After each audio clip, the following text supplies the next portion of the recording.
Welcome to रीपॉइंट classes. दोस्तों आज का सेशन जो हमारे होने जा रहा है वो जी के जीएस का मिक्स इंपोर्टेंट क्वेश्चंस की प्रैक्टिस कराऊंगा मैं इस सेशन में। तो आपको ये सेशन बिल्कुल भी स्किप नहीं करना है और लास्ट तक देखना है, क्योंकि इस सेशन के अंदर से आपको हर शिफ्ट में क्वेश्चंस देखने को ही मिलेंगे। तो आप इस सेशन को लीजिए और अपने एग्जाम में एक अच्छा स्कोर कीजिए और एमटीएस एग्जाम को क्लियर कीजिए। तो दोस्तों चलिए इस सेशन को देखते हैं, इसमें कितने इंपोर्टेंट क्वेश्चंस हैं, क्या क्या हमारे क्वेश्चन बन सकते हैं, सारे के सारे इस सेशन के अंदर डिस्कस करने वाले हैं। तो आपको बिल्कुल भी स्किप नहीं करना है। और हाँ दोस्तों, रिपॉइंट क्लासेस चैनल को अभी के अभी सब्सक्राइब कर लो, क्योंकि मैं डेली बेसिस पर आपको जीके जीएस की मोस्ट इंपोर्टेंट क्वेश्चन की प्रैक्टिस करा रहा हूँ। आपसे कोई भी सेशन छूट ना पाए, मेरी आपसे गुजारिश है अभी के अभी चैनल को सब्सक्राइब जरूर कर लीजिए, क्योंकि मैं नहीं चाहता आपसे कोई भी सेशन छूट जाए और आप कोई भी क्वेश्चंस को एमटीएस एग्जाम में छोड़ कर आए। तो प्लीज अभी के अभी सब्सक्राइब कर लीजिए और एक भी क्वेश्चन को छोड़कर मत आइए, आप अभी के अभी जुड़ जाइए चैनल से। तो चलिए सेशन को स्टार्ट करते हैं और देखते हैं मोस्ट इंपोर्टेंट क्वेश्चंस। स्टूडेंट्स आज का हमारा सेशन जी के जीएस के मोस्ट इंपोर्टेंट क्वेश्चंस की प्रैक्टिस करने वाले हैं हम इस क्लास के अंदर। तो आपको ये क्लास बिल्कुल भी स्किप नहीं करनी है, लास्ट तक देखनी है, क्योंकि इस क्लास के अंदर हम एमटीएस के एग्जाम के लिए बेहद ही इंपोर्टेंट क्वेश्चंस लेकर आए हैं। चलिए स्टूडेंट्स, मोहिनी अट्टम नृत्य रूप का विकास निम्नलिखित में से किस राज्य में हुआ है? अभी के अभी बताया है, कमेंट बॉक्स में जल्दी से बताइए। मोहिनी अट्टम नृत्य रूप का विकास निम्नलिखित में से किस राज्य में हुआ है? तो इसका राइट आंसर क्या हो जाएगा? केरल। ठीक है, केरल में हुआ है मोहिनी अट्टम नृत्य रूप का विकास। ठीक है, चलिए आगे और बात करते हैं। नेक्स्ट है कुचिपुड़ी किस राज्य की नृत्य शैली है? सारे के सारे क्वेश्चन मैंने वहां से बनाए हैं जो आपको थर्टिकल पोर्शन कराया है। अगर आपने थर्टिकल पोर्शन अच्छे से समझा है तो आप इसका रिप्लाई जल्दी से करोगे कमेंट में। ठीक है, जल्दी से बताइए कुचिपुड़ी किस राज्य की नृत्य शैली है? तो इसका राइट आंसर हो जाएगा आंध्र प्रदेश। ठीक है, चलिए आगे बात करते हैं। निम्न में से कौन एक उत्तर भारतीय नृत्य है? तो बताइए निम्न में से कौन एक उत्तर भारतीय नृत्य है? तो इसका नाम क्या है? कथक। ठीक है, ऑप्शन ए राइट हो जाएगा। चलिए बताइए कथकली नृत्य रूप किस राज्य से संबंधित है? ठीक है, कथकली नृत्य रूप किस राज्य से संबंध है? तो केरल राज्य से। ठीक है, केरल राज्य से संबंध है कथकली नृत्य रूप। ठीक है, कथक कहाँ की नृत्य शैली है? ये आपको याद रखना है, कथक कहाँ की नृत्य शैली है? तो इसका राइट आंसर क्या हो जाएगा? उत्तरी भारत। ठीक है, उत्तरी भारत की कथक नृत्य शैली है। चलिए बताइएगा निम्न नृत्य शैलियों में से किसका उद्गम पूर्वी भारत से हुआ है? निम्न नृत्य शैलियों में से किसका उद्गम पूर्वी भारत से हुआ है? तो इसका राइट आंसर है मणिपुरी का। ठीक है, किसका? मणिपुरी इसका राइट आंसर हो जाएगा, ऑप्शन डी। ठीक है स्टूडेंट, चलिए आगे बात करते हैं। तो आंध्र प्रदेश का क्लासिकल नृत्य कौन सा है? जल्दी से बताइएगा आंध्र प्रदेश का क्लासिकल नृत्य कौन सा है? तो इसका राइट आंसर हो जाएगा कुचिपुड़ी। ठीक है, ऑप्शन डी। चलिए बताएगा निम्नलिखित में से कौन सा एक देव नृत्य है? तो इसका राइट आंसर क्या है? मोहिनी अट्टम। ठीक है, Mohini Attam option B right हो जाएगा, जो निम्नलिखित में से देव नृत्य है। चलिए बताएगा निम्नलिखित में से कौन सा भारतीय शास्त्रीय नृत्य है? ठीक है, कौन सा है? भारतनाट्यम है या कुचिपुड़ी है या कथक है? यानी सभी है, ये उपरोक्त सभी इसका राइट आंसर हो जाएगा। भरतनाट्यम भी है, कुचिपुड़ी भी है और कथक भी है। ठीक है, चलिए आगे बात करते हैं। निम्नलिखित में से नृत्य का शास्त्रीय रूप कौन सा है? भांगड़ा है, गिद्धा है, छऊ है, मणिपुरी है? तो इसका राइट आंसर क्या हो जाएगा? मणिपुरी हो जाएगा, जो शास्त्रीय रूप का नृत्य है। और ये भांगड़ा, गिद्धा, छऊ तो लोक नृत्य हैं। ठीक है, क्या है? ये लोक नृत्य हैं। चलिए आगे बात करते हैं। भारतीय शास्त्रीय नृत्य के सबसे प्राचीन शैली कौन है? भारतीय शास्त्रीय नृत्य की सबसे प्राचीन शैली कौन सी है? लगाइए इस पर double star, most important question है। तो इसका राइट आंसर हो जाएगा भरतनाट्यम। ठीक है, भरतनाट्यम भारतीय शास्त्रीय नृत्य की सबसे प्राचीन शैली है। चलिए निम्नलिखित नृत्यों में कौन गरीबों की कथकली के नाम से जानी जाती है? ये भी इंपोर्टेंट क्वेश्चन है। ठीक है, निम्नलिखित नृत्यों में से कौन गरीबों की कथकली के नाम से जानी जाती है? तो इसका राइट ऑप्शन हो जाएगा ओटन तुल्लन। ठीक है, क्या? ओटन तुल्लन, ऑप्शन बी राइट हो जाएगा। चलिए बताइएगा निम्नलिखित में से किस नृत्य का संबंध देवदासी परंपरा से है? आप एग्जाम देने से पहले इन्हें जरूर देख लीजिएगा। मैं सच्ची बता रहा हूं आपके लिए, यहां से आपके नंबर पक्के होंगे और आपको क्वेश्चन देखने को जरूर मिलेगा इस टॉपिक के अंदर से जो मैंने आपको पढ़ाया है, ठीक है। इससे 100% क्वेश्चन आ रहा है और जो मैं आपको प्रोवाइड करा रहा हूं इससे एक भी क्वेश्चन आपका रहने वाला नहीं है, ठीक है स्टूडेंट। तो अभी के अभी चैनल को सब्सक्राइब जरूर कर लें और बेल आइकन को प्रेस कर लें ताकि आपको जो भी मैं सेशन मोस्ट इंपोर्टेंट लेकर आता हूं वो आपको सबसे पहले पहुंच जाए, ठीक है। निम्नलिखित में से किस नृत्य का संबंध देवदासी परंपरा से है? तो किसका है? मोहिनी अट्टम का है, ठीक है, मोहिनी अट्टम का है, ठीक है। चलिए आगे बात करते हैं। निम्नलिखित नृत्यों में कौन एकल नृत्य नहीं है? तो कौन नहीं है? ओडिसी नहीं है। कौन नहीं है? ओडिसी नहीं है, ठीक है। ओडिसी जो है वो नृत्यों में से एकल नृत्य नहीं है। निम्नलिखित में से कौन सा एक शास्त्रीय नृत्य नहीं है? तो इसका राइट आंसर क्या हो जाएगा? गरबा, ठीक है। ये गरबा क्या है? लोक नृत्य है। कथक, ओडिसी, मणिपुरी ये शास्त्रीय नृत्य हैं, ठीक है। चलिए, रविंद्रनाथ टैगोर ने किस शास्त्रीय नृत्य को पुनर्जीवित करके उसे केरल के अतिरिक्त बंगाल में लोकप्रिय बनाया गया है? इंपोर्टेंट क्वेश्चन है। तो इसका राइट आंसर क्या है? कथकली, ठीक है, ऑप्शन बी राइट हो जाएगा। चलिए बताइए, किस शास्त्रीय नृत्य में मुखौटे का प्रयोग किया जाता है? ठीक है, ये तो मैंने आपको इमेज भी दिखाई है सारी की सारी, ठीक है, तो आपको पता होना चाहिए। किस शास्त्रीय नृत्य में मुखौटे का प्रयोग किया जाता है? तो ऑप्शन बी कथकली, ठीक है। मैंने दिखाया था ना इमेज आपको, कथकली में मुखौटे का प्रयोग किया जाता है। मुखौटा नृत्य का संबंध किस नृत्य शैली से? इंपोर्टेंट क्वेश्चन बनेंगे ये सारे के सारे, ठीक है। तो किससे है? कथकली से है, ठीक है। चलिए ऑप्शन ए राइट हो जाता है। सदिर किस नृत्य शैली का प्राचीन नाम है? ये भी इंपोर्टेंट क्वेश्चन है, सारे के सारे इंपोर्टेंट क्वेश्चन है, एक भी छोड़ने लायक नहीं है डियर स्टूडेंट्स। मैं फिर आपसे कह रहा हूँ, बताइए सदिर किस नृत्य शैली का प्राचीन नाम है? तो भरतनाट्यम का, ठीक है, भरतनाट्यम का प्राचीन नाम सदिर भी है। चलिए आज के सेशन का नेक्स्ट एंड लास्ट क्वेश्चन है, निम्नलिखित में से कौन सी शास्त्रीय नृत्य शैली देवदासी नृत्य परंपरा की विरासत नहीं है? तो कौन है? मणिपुरी, ठीक है। चलिए स्टूडेंट्स ऑप्शन ए इसका राइट हो जाता है। और क्वेश्चन है, सबसे प्राचीन वाद्य यंत्र कौन सा है? ये आपको पता होना चाहिए, अगर पता है तो कमेंट कीजिएगा, जल्दी से बताइए सबसे प्राचीन वाद्य यंत्र कौन सा है? तो इसका नाम है वीणा, ठीक है, ऑप्शन डी राइट हो जाएगा। सबसे जो प्राचीन वाद्य यंत्र है वो है वीणा। चलिए आगे बात करते हैं, बताइएगा निम्नलिखित में से कौन अन्य समूह से मेल नहीं खाता है? जल्दी से बताइए, निम्नलिखित में से कौन अन्य समूह से मेल नहीं खाता है? तो मैं आपको बता दूं हारमोनियम, ठीक है, जो इमेज दिखा रहा था मैं इसीलिए दिखा रहा था, हारमोनियम, वायलिन, सरोद और गिटार, ठीक है, वायलिन, सरोद और गिटार। सरोद का अभी मैंने पिक्चर दिखाया था, ठीक है, वायलिन का मैंने अभी नहीं दिखाया। मैं आपको बता दूं गिटार, आपने गिटार तो देखा ही होगा, ठीक है। गिटार और सरोद और वायलिन एक ही प्रकार के होते हैं, ठीक है, तीनों एक जैसे होते हैं, सेम सेम होते हैं तीनों, ठीक है, देखने में एक जैसे लगते हैं, कहीं ना कहीं एक जैसे होते हैं, और जो हारमोनियम होता है वो अलग होता है, ठीक है। इसलिए इसी ने पूछा था निम्नलिखित में से कौन अन्य समूह से मेल नहीं खाता है? तो इसका राइट ऑप्शन हो जाएगा हारमोनियम। ऐसे क्वेश्चन आपको अपने एग्जाम में देखने को मिलेंगे। चलिए आगे बात करते हैं, बताइएगा निम्नलिखित में से कौन सा वाद्य यंत्र बिना तार का है? बताइएगा निम्नलिखित में से कौन सा वाद्य यंत्र बिना तार का है? तो इसका राइट आंसर है ट्रम्पेट, ठीक है, ट्रम्पेट जो होता है बिना तार का होता है। चलिए आगे देखिएगा, निम्नलिखित में से कौन सा सुशिर वाद्य यंत्र है? सुशिर वाद्य यंत्र है, समझिएगा निम्नलिखित में से कौन सा सुशिर, ठीक है, जिससे मुंह से स्वर निकलते हैं, कौन सा वाद्य यंत्र है?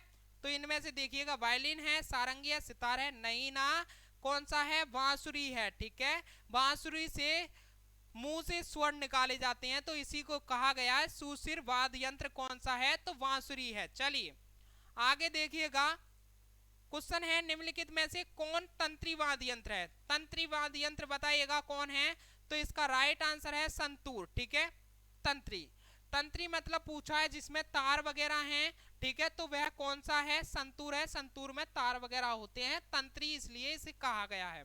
चलिए बताइएगा, मृदगम होता है, मृदगम क्या होता है? तो मृदगम होता है, मैं आपके लिए बता दूं, दो मुंह वाला ढोल, मृदगम बोला जाता है दो मुंह वाले ढोल को, ठीक है स्टूडेंट्स। एक ही क्वेश्चन इंपोर्टेंट है, यहां से आपको क्वेश्चन जरूर देखने को मिलेंगे, अभी के अभी लिखवा लीजिए आप। बताइएगा संगीत यंत्र सितार का आविष्कार किसने किया था? इंपोर्टेंट क्वेश्चन है, जल्दी से बताइएगा संगीत यंत्र सितार का आविष्कार किसने किया था?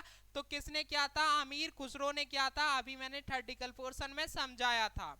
बताइएगा निम्नलिखित में से कौन मुगल शासक बीड़ा वादन के लिए प्रसिद्ध है? बताइएगा निम्नलिखित में से कौन मुगल शासक बीड़ा वादन के लिए प्रसिद्ध है? तो इसका राइट आंसर है औरंगजेब। ठीक है, औरंगजेब जो थे वो मुगल शासक थे, बीड़ा वादन के लिए प्रसिद्ध थे। चलिए आगे बात आती है, मुगल सम्राट अकबर किस वाद्य यंत्र को बहुत ही कुशलता से बजाता था? ठीक है, क्वेश्चन है जो मुगल सम्राट अकबर थे वो किस वाद्य यंत्र को बहुत ही कुशलता से बजाते थे? तो इसका राइट आंसर है नक्कारा। ठीक है, नक्कारा एक वाद्य यंत्र था जिसे सम्राट अकबर बड़े ही अच्छे तरीके से उसे बजाते थे। ठीक है, उस्ताद बिस्मिल्लाह खान, ठीक है, किस वाद्य यंत्र को बजाते थे? अभी अभी कराया ये क्वेश्चन, जल्दी से बताइएगा। थर्टिकल पोर्शन में मैंने समझाया था। ठीक है, तो किसको? शहनाई को। ठीक है स्टूडेंट्स, शहनाई को कौन बजाते थे? बिस्मिल्लाह खान बजाते थे। ठीक है, और इन्होंने ही इसका आविष्कार किया था। चलिए बताइएगा अमजद अली खान निम्नलिखित में से किस संगीत वाद्य यंत्र से संबंधित हैं? अमजद अली खान निम्नलिखित में से किस संगीत वाद्य से संबंधित है? तो इसका राइट आंसर है सरोद से। ठीक है, ये भी मैंने अभी थर्टिकल पोर्शन में कराया है। जल्दी से बताइएगा विलायत खान किस वाद्य यंत्र से संबंध रखते हैं? तो इसका राइट आंसर है सितार। सितार से संबंध रखते हैं विलायत खान। चलिए आगे बताइएगा नीरू स्वामी पिल्लई संबंधित है?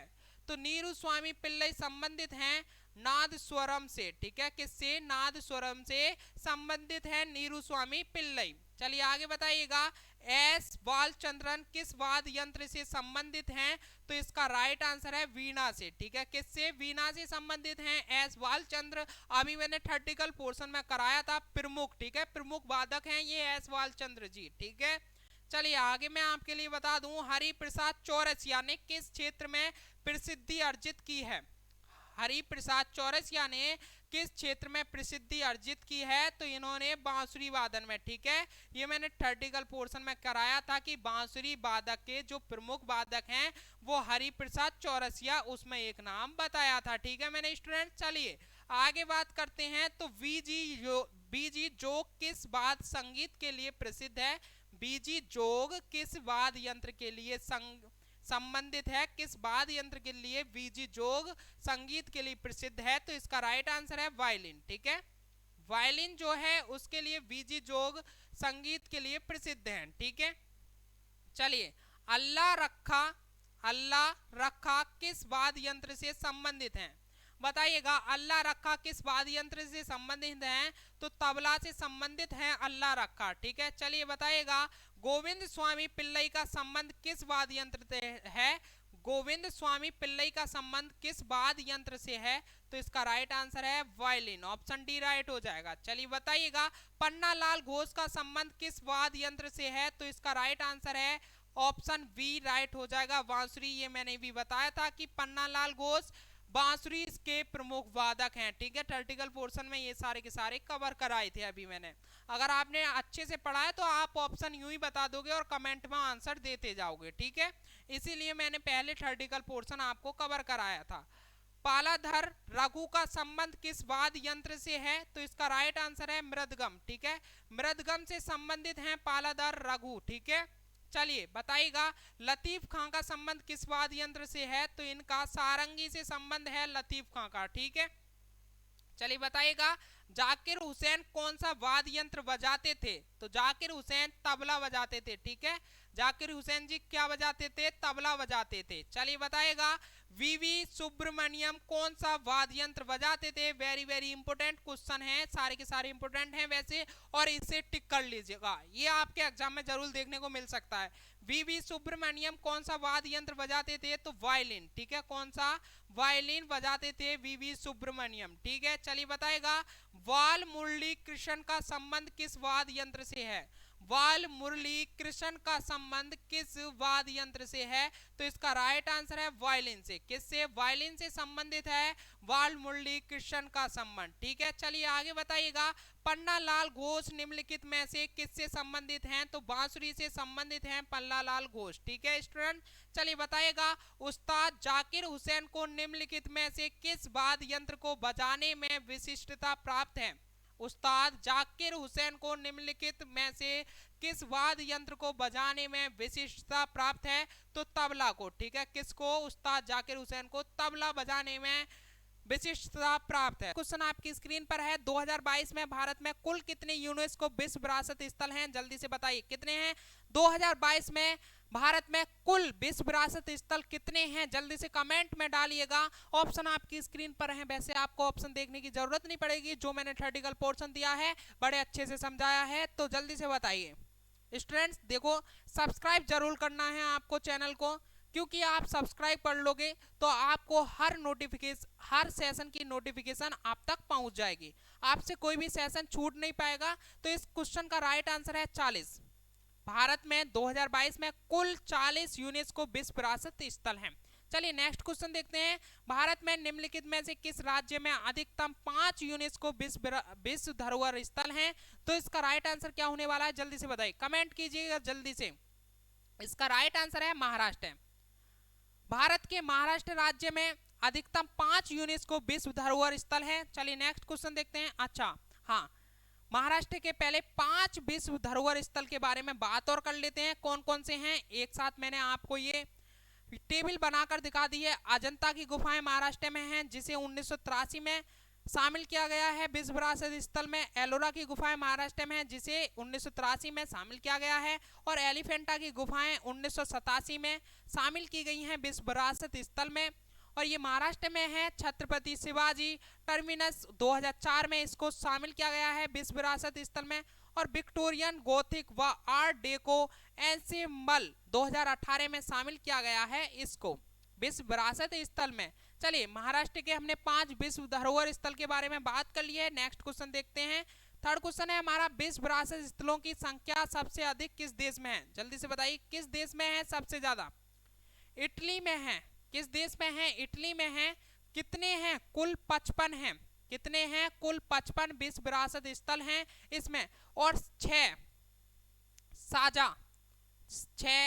साझा विरासत स्थल हैं। 6 साझा विरासत स्थल हैं इसमें, इटली में स्थल हैं। चलिए स्टूडेंट्स नेक्स्ट क्वेश्चन देखते हैं। भारत का पहला विश्व विरासत शहर का दर्जा यूनेस्को द्वारा निम्नलिखित में से किस शहर को दिया गया था? जल्दी से बताइए। भारत का पहला विश्व विरासत शहर का दर्जा यूनेस्को द्वारा निम्नलिखित में से किस शहर को दिया गया है? तो इसका नाम है अहमदाबाद। ठीक है, नेक्स्ट क्वेश्चन देखते हैं। स्थलों को विश्व धरोहर स्थल का दर्जा किसके द्वारा दिया जाता है? कितना सिंपल क्वेश्चन है और ये एग्जाम में पूछा जा सकता है। स्थलों को विश्व धरोहर स्थल का दर्जा किसके द्वारा दिया जाता है? तो यूनेस्को द्वारा दिया जाता है। चलिए आगे स्टूडेंट्स, यूनेस्को विश्व विरासत स्थल अजंता की गुफाएं किस राज्य में स्थित हैं? जिसको अजंता की गुफाएं 1983 ईस्वी में शामिल किया गया था विश्व विरासत स्थल में। देखो स्टूडेंट्स, एक क्वेश्चन से 2 क्वेश्चन बन गए। अजंता की गुफाएं इसने पूछा है किस राज्य में है, और यहाँ पर 1983 ईस्वी लिखा हुआ है। इसका मतलब है अजंता की गुफाओं को 1983 ईस्वी में विश्व विरासत स्थल में शामिल किया गया था। तो इसका राइट आंसर है महाराष्ट्र में है। अभी मैंने बताया था ना, टेबल भी दिखाई थी। अजंता की गुफाएं कहाँ पर हैं? महाराष्ट्र राज्य में स्थित हैं। चलिए, यूनेस्को विश्व विरासत स्थल आगरा का किला 1983 में शामिल किया गया था, जिसे किस राज्य में स्थित है? तो इसका राइट आंसर है उत्तर प्रदेश राज्य में स्थित है। किस राज्य में? उत्तर प्रदेश राज्य में स्थित है। अभी मैंने सारा डिटेल से बताया है, तो आपको सारे के सारे क्वेश्चन आने चाहिए। ठीक है स्टूडेंट्स, चलिए आगे बढ़ते हैं। यूनेस्को विश्व विरासत स्थल सूर्य मंदिर 1984 किस राज्य में स्थित है? तो किस राज्य में स्थित है? ओडिशा राज्य में स्थित है, जिसे 1984 ईस्वी में शामिल किया गया था विश्व विरासत स्थल के लिए। चलिए, यूनेस्को विश्व विरासत स्थल महाबलीपुरम के स्मारक, जिसे 1984 ईस्वी में शामिल किया गया है, किस राज्य में स्थित है? तो तमिलनाडु राज्य में स्थित है महाबलीपुरम के स्मारक। चलिए, यूनेस्को विश्व विरासत स्थल काजीरंगा राष्ट्रीय पार्क 1985 ईस्वी में इसे शामिल किया गया था, किस राज्य में स्थित है? तो इसका राइट आंसर है असम राज्य में स्थित है काजीरंगा राष्ट्रीय पार्क, और ये सबसे पुराना पार्क है। क्या स्टूडेंट्स, ये सबसे पुराना पार्क है। चलिए आगे देखते हैं। यूनेस्को विश्व विरासत स्थल केवला देव राष्ट्रीय पार्क 1985 जिसे शामिल किया गया था 1985 में, किस राज्य में स्थित है केवला देव राष्ट्रीय पार्क? तो इसका राइट आंसर है राजस्थान में स्थित है। किस राज्य में? राजस्थान में स्थित है केवला देव राष्ट्रीय पार्क। चलिए यूनेस्को विश्व विरासत स्थल the convent of saint Cajetan and church of divine providence 1986 ईस्वी में इसे शामिल किया गया था, किस राज्य में स्थित है? तो इसका राइट आंसर है गोवा राज्य में स्थित है। चलिए स्टूडेंट नेक्स्ट है हमारा क्वेश्चन, यूनेस्को विश्व विरासत स्थल खजुराहो समूह के स्मारक 1986 में जिसे शामिल किया गया था विश्व विरासत स्थल में, किस राज्य में स्थित है? तो मध्य प्रदेश राज्य में खजुराहो समूह के स्मारक स्थित हैं। चलिए अगला क्वेश्चन है, यूनेस्को विश्व विरासत स्थल हम्पी समूह के स्मारक 1986 किस राज्य में स्थित है जिसे 1986 ईस्वी में विश्व विरासत स्थल में शामिल किया गया था हम्पी समूह के स्मारक? तो ये कर्नाटक राज्य में स्थित है। चलिए आगे क्वेश्चन देखते हैं, यूनेस्को विश्व विरासत स्थल फतेहपुर सीकरी 1986 किस राज्य में स्थित है? तो इसका राइट आंसर है उत्तर प्रदेश राज्य में स्थित है फतेहपुर सीकरी, और इसे 1986 ईस्वी में विश्व विरासत स्थल में शामिल किया गया था। चलिए स्टूडेंट्स मैं आपको एक टेबल दिखा देता हूं जो उत्तर प्रदेश के 3 यूनेस्को विश्व विरासत स्थल हैं।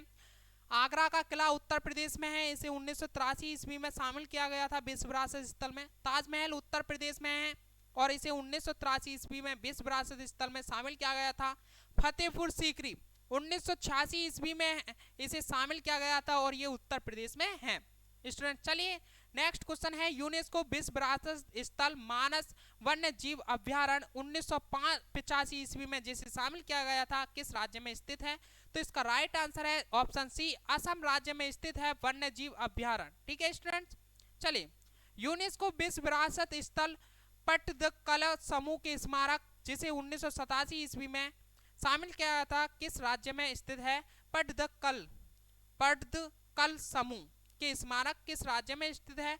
तो कर्नाटक राज्य में स्थित है पट्टदकल समूह स्मारक। चलिए स्टूडेंट्स बात कर लेते हैं स्टूडेंट्स गुजरात के 4 यूनेस्को विश्व विरासत स्थल जो गुजरात में हैं। चंपानर पावागढ़ पुरातात्विक पार्क जो गुजरात में है, इसे 2004 में विश्व विरासत स्थल में शामिल किया गया था। रानी की वाव ये गुजरात में है जिसे 2014 में शामिल किया गया था विश्व विरासत स्थल। अहमदाबाद 2017 में इसे शामिल किया गया था विश्व विरासत स्थल में, ये कहां पर है? गुजरात में है। धौलावीरा ये कहां पर है? गुजरात में है और इसे 2021 में शामिल किया गया है। ठीक है स्टूडेंट्स इसे कब शामिल किया गया है? 2021 में शामिल किया गया है विश्व विरासत स्थल में। चलिए नेक्स्ट क्वेश्चन देखते हैं, यूनेस्को विश्व विरासत स्थल एलिफेंटा की गुफाएं जिसे 1987 ईस्वी में शामिल किया गया था विश्व विरासत स्थल में किस राज्य में है? तो महाराष्ट्र राज्य में स्थित हैं एलिफेंटा की गुफाएं। Students next and last question है इस सेशन का हमारे, यूनेस्को विश्व विरासत स्थल ग्रेट लिविंग चोला मंदिर जिसे 1987 ईस्वी में विश्व विरासत स्थल में शामिल किया गया था किस राज्य में स्थित है? तो इसका राइट ऑप्शन है ऑप्शन सी, तमिलनाडु राज्य में स्थित है ग्रेट लिविंग चोला मंदिर। चलिए स्टूडेंट्स आज के लिए इतना ही। आपको सेशन कैसा लगा? सेशन अच्छा लगा है तो लाइक जरूर करिएगा